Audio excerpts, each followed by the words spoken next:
am na benn bâtiment boo xam ni taamu nañ ko ba noppi fas yéene ko def benn site de mise en quarantaine Tambacounda nag amul kenn koo xam ni saytu nañ ko fi mu ànd ak feebar bi ñu naan coronavirus waaye nag jël nañu ay matukaay ngir fàggandiku.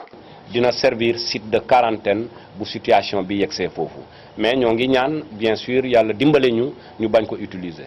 alors tey bi ñu defee visite bi site bi nga xam ne projet élevage la woon ñu tuddee ko PDSOC moom le comité bi validé donc benn bâtiment la R+1 mu am 14 pièces au total yépp fonctionnel am na ndox am na courant téléphone bi moo des incha allah fii ak lundi boobu dinañu taxaw ba mu ñëw.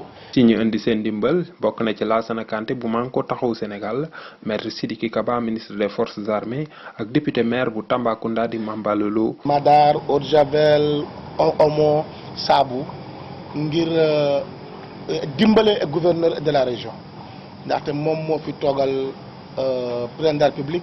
barki démb génne woon nañu un montant de 5 millions destiné à la santé et au service d'hygiène et aussi au marché central tey encore ñu ñëw jox gouverneur un montant de 2,5 millions. Sidiki Kaba ministre des forces armées yónni ñu 3,6 millions.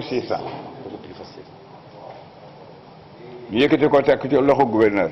ci fàttali diwaanu Tambacounda am na ay bërëb yu ñuy duppee ay site de confinement waaye itim ba tey loolu am na ci bërëbu fajukaay yi ak ci hôpital régional.